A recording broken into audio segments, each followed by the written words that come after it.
Good morning students. Today we are going to start chapter number 8 of class 9. Name of the chapter is motion. Students, in this chapter we learn about the motion, about its types and so many terms which are given in this chapter.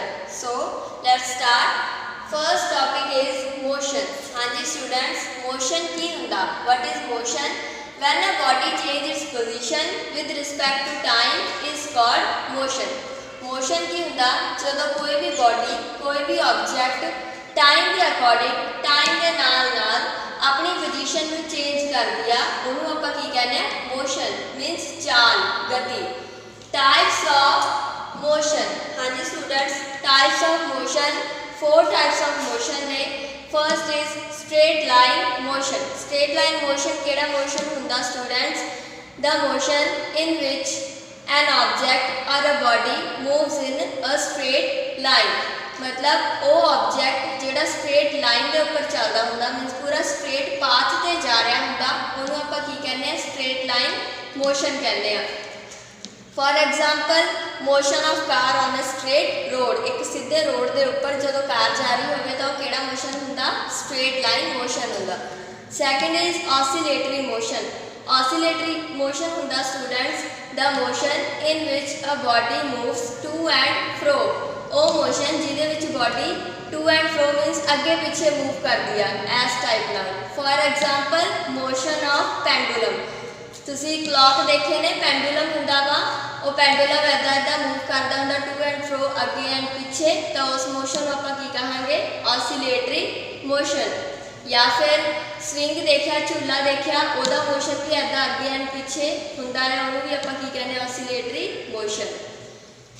Next है periodic motion. हाँ जी students, periodic motion की हुंदा the motion in which body repeats its position in given equal interval of time. जिहदे विच कोई भी body equal interval of time दे विच अपनी पोजीशन को रिपीट करे उन्होंने आपां की कहने हैं? पीरियोडिक मोशन कहने हैं. For example motion of earth around the sun about its axis. जदों धरती अपने एक्सिस से घूमती आ मतलब वो अपनी पोजीशन को रिपीट करती है उन्होंने आपां की कहने हैं? पीरियोडिक मोशन कहने हैं. और वो अराउंड द सन रिवॉल्व कर रही होंगी है. ठीक है, उन्होंने आपां की कहने हैं? Periodic motion.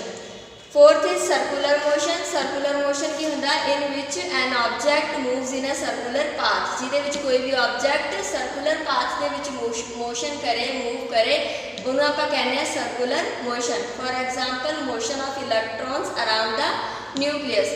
जिद्दां इलैक्ट्रॉन्स न्यूक्लियस के अराउंड रिवॉल्व करते हैं उन्होंने आपां सर्कुलर मोशन कहने हैं. पीरियोडिक मोशन भी अर्थ जी सन के अराउंड रिवॉल्व करती है पर अर्थ अपने एक्सिस से भी रोटेट होती है इसलिए वो पीरियोडिक मोशन होगा. Next is velocity. हाँ जी स्टूडेंट्स, वेलोसिटी की होंगी है? Velocity is the rate of displacement covered by an object with respect to time. मतलब जो वेलोसिटी आ वो भी डिस्टेंस ही होंदा जो कोई ऑब्जेक्ट कवर कर रहा होंदा वा पर डिस्प्लेसमेंट तां कह देंगे आ कि ये डायरैक्शन होंगी है भी ऑब्जेक्ट जोड़ा आ डिस्टेंस कवर कर रहा नॉर्थ डायरैक्शन वाल जा रहा या साउथ वाल जा रहा या ईस्ट वाल जा रहा तो उन्होंने आप की कहने हैं? डिस्प्लेसमेंट कहने हैं. सो वेलोसिटी का फॉर्मूला की होगा? Displacement upon time. और जी वेलोसिटी है वैक्टर क्वांटिटी है. Okay students. Next is speed. Speed की होंगी है rate of distance covered by an object with respect to time. ये टाइम के अकॉर्डिंग सिर्फ डिस्टेंस जो कवर कर दिया कोई भी ऑब्जेक्ट कवर करता डिस्टेंस उन्होंने स्पीड कहते हैं. सो स्पीड का फॉर्मूला की हो? Distance upon time. मतलब गिवन टाइम के कितना डिस्टेंस किसी ऑब्जेक्ट ने कवर किया वो तो आप फाइंड आउट करते हैं? स्पीड फाइंड आउट करते हैं. और जो स्पीड आ वो स्केलर क्वांटिटी है मीनस स्पीड को आप डिनोट करते हैं मीटर पर आवर मीटर पर सैकेंड किलोमीटर पर आवर तो ये हो गया स्केलर क्वांटिटी. बट वेलोसिटी के इदा नहीं होंगे क्योंकि ये वैक्टर क्वांटिटी आ और ये आता डिस्प्लेसमेंट अपॉन टाइम होंगे वा. और एक फर्क ये होंगे कि एक होंगे डिस्टेंस एक होंगे डिस्प्लेसमेंट. आ पॉइंट ए आ पॉइंट बी आप by road point A B तक जाना तो आप इस तरीके पहुँचांगे मतलब वो होर भी कितने सारे पॉइंट आ जाएंगे. ठीक है, बट जो डिसप्लेसमेंट होंगी वो की होंगी है सीधा जो स्ट्रेट पाथ होंगे ए टू बी तक ये होंगे आ डिसप्लेसमेंट।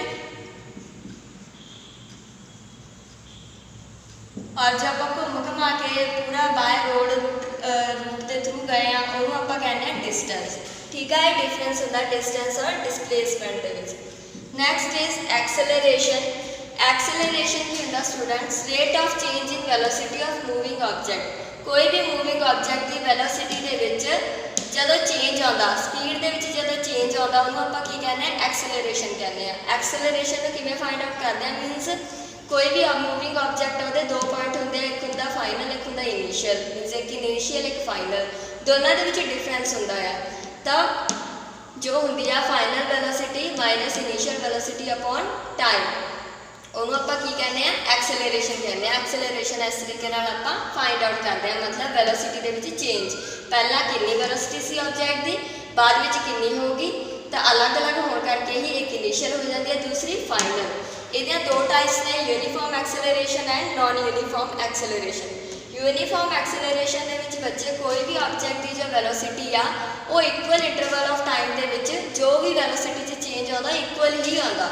मीनस कोई ऑब्जेक्ट है 2 मीटर पर सैकेंड या 2 किलोमीटर पर आवर की स्पीड नाल जा रहा तो उन्हें अपनी वेलोसिटी घट की या चेंज की तो उस तो बाद फिर दोबारा वो उन्नी ही होगी, तो उन्होंने आप कहने यूनीफॉर्म मतलब जिन्नी नाल चल रहा वा वो वेलोसिटी जो चेंज आ रहा है इक्वल इक्वल आ रहा वा उन्होंने आप कहने यूनीफॉर्म।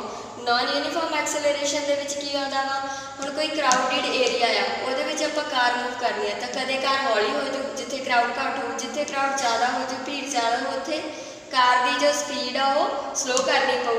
मतलब जो वेलोसिटी आ ਉਹਦੀ ਜਿਹੜੀ इंटरवल ऑफ टाइम जो चेंज हो रही है गिवन टाइम के वो चेंज जोड़ा आ टाइम के इक्वल नहीं है। इक्वल ना होने करके वो की होंगे नॉन यूनीफॉर्म एक्सेलरेशन। यूनीफॉर्म मीनस बराबर स्पीड के नाल जाना, नॉन यूनीफॉर्म के जो स्पीड जी कॉन्सटेंट नहीं होंगी हैगी चेंज होती रहती है। ओके स्टूडेंट्स, सो जिन्ना लैक्चर अज मैं इत्थे करवाता तुसी इहनूं ध्यान नाल सुनना और अपनी बुक तो इहनूं रीड भी करना और इस लैक्चर को सुनने तो बाद रिवाइज भी करके देखना, फॉर्मूले वगैरह तुसी सारे लर्न भी करने ने। ओके स्टूडेंट्स, सो जो चैप्टर रह गया नैक्सट लैक्चर के आपां डिस्कस करांगे। Okay students.